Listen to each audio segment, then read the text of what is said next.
আসসালামু আলাইকুম রহমতুল্লাহ। সবাই ভালো আছো তো? আলহামদুলিল্লাহ। আজকে আমরা যে ঘটনাটি শুনবো, ঘটনাটির নাম হচ্ছে সুন্নত অবমাননার নিষ্ঠুর পরিণতি। মানে সুন্নাত, নবীজির সুন্নাতকে খাটো করার শাস্তি। বুঝতে পারছো বিষয়টা? তাহলে ঘটনা শুরু করবো ইনশাল্লাহ। ইরাকের প্রসিদ্ধ নগরী বসরা, এরই সীমান্তে বাস করত বদ মেজাজি স্বভাবের এক ব্যক্তি। তার মূল নাম যাই হোক না কেন, সকলের নিকট সে আবু সালামা নামেই পরিচিত। আবু সালামা ছিল খুব খারাপ প্রকৃতির লোক। সে নামাজ রোজার ধারে কাছেও যেত না। উপরন্তু মাঝে মধ্যে সে রাসূল সাল্লাল্লাহু আলাইহি ওয়াসাল্লামের নুরানি সুন্নাত নিয়েও উপহাস করত, নাউজুবিল্লাহ। ঠাট্টা বিদ্রুপ করত, নাউজুবিল্লাহ। সে মনে করত বর্তমান এই প্রগতির যুগে সেই প্রাচীন যুগের সুন্নত আর চলবে না, চলতে পারেও না, নাউজুবিল্লাহ। এজন্য সুন্নতের কথা শুনলেই তার গা জ্বালা পোড়া শুরু হয়ে যেত। ফলে তাৎক্ষণিকভাবে সুন্নতের বিরুদ্ধে মুখে যা আসতো তাই অবলীলাক্রমে বলে ফেলতো। একটি বারের জন্য সে চিন্তা করতো না যে সুন্নত নিয়ে ঠাট্টা বিদ্রুপ করলে, সুন্নতের প্রতি তাচ্ছিল্য ভাব প্রদর্শন করলে শুধু গুনাহ যে হয় তাই নয়, ঈমানও চলে যায়।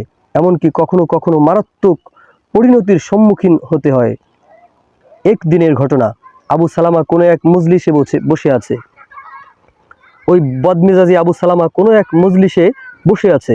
এমন সময় একটি গুরুত্বপূর্ণ সুন্নত মেসওয়াকের ফজিলত সম্পর্কে আলোচনা শুরু হলে সে বলে উঠল, খোদার কসম, আমি আমার পিছনের রাস্তা ব্যতীত অন্য কোথাও মেসওয়াক ব্যবহার করব না, নাউজুবিল্লাহ। সে মুখে যেটা বলল কাজেও সেটাই করে দেখালো, নাউজুবিল্লাহ। নবীর সুন্নতের সাথে এমন বেয়াদবি! জানি তুমি সুন্নতকে ভালোবাসো না, সুন্নতের কথা তুমি শুনতেও পারো না, তাই বলে প্রকাশ্য তুমি সুন্নতের এত বড় অবমাননা করতে পারো না। তাই বলে প্রকাশ্যে তুমি সুন্নতের এত বড় অবমাননা করতে পারবে, তা আমরা কল্পনাও করতে পারিনি। এক্ষুনি তুমি তওবা করো, খোদার দরবারে কেঁদে কেঁদে মাফ চাও, নইলে সেদিন হয়তো বেশি দূরে নয় যেদিন তোমাকে এর জন্য চড়া মূল্য দিতে হতে পারে। কঠিন ও মর্মন্তুদ শাস্তির সম্মুখীন হতে হবে। আবু সালামা তাদের কথায় মোটেও কান দিল না। উপরন্তু সে মুখ ভেঙচিয়ে উদ্ভট ভাব নিয়ে বলল, আরে রাখো তোমাদের এসব কথা, আমি এগুলোকে মোটেও ভয় পাই না, সামান্যতম পরোয়াও করি না। তোমরা দেখবে আমার কিছুই হবে না, নাউজুবিল্লাহ। সুন্নতের সাথে এরূপ অশালীন আচরণ ও তার ঊর্ধ্বত্বপূর্ণ কথায় মজলিসের সকলেই তার উপর ক্ষুব্ধ হলো। তারা বিভিন্নভাবে তাকে বোঝাতে চেষ্টা করলো, কিন্তু সকল চেষ্টাই ব্যর্থ হলো। অবশেষে ভীষণ মনোকষ্ট নিয়ে প্রত্যেকেই যার যার ঘরে ফিরল। ঘটনার 9 মাস পরের কথা। একদিন আবু সালামার পেটে প্রচন্ড ব্যথা শুরু হলো। নবীর সুন্নাতরে অপমান করলো না? এর 9 মাস পরে ওর সাথে কি ঘটতেছে দেখো, কি গজব আসতেছে আল্লাহর। একদিন আবু সালামার পেটে প্রচন্ড ব্যথা শুরু হলো। ধীরে ধীরে পেট ফুলতে শুরু করলো। দেখলে মনে হবে সে যেন অন্তঃসত্ত্বা। তার আর্ত চিৎকারে আকাশ বাতাস বিদীর্ণ হওয়ার উপক্রম। চারিদিকে লোকজন ভিড় জমিয়েছে। ডাক্তার কবিরাজ বিরামহীনভাবে চিকিৎসা দিয়ে যাচ্ছে, কিন্তু কোনো কাজ হচ্ছে না। এমনকি তার ব্যথার কোনো কারণ ও উদ্ঘাটন করতে পারছে না। ব্যথার প্রচণ্ডতায় বারবার সে বেহুশ হয়ে পড়ছে।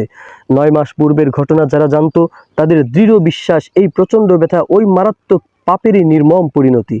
ওই দিন সে রাসূল সাল্লাল্লাহু আলাইহি ওয়াসাল্লামের সুন্নতের সাথে যে বেয়াদবি করেছে, এর ফলেই তার এই করুণ অবস্থা।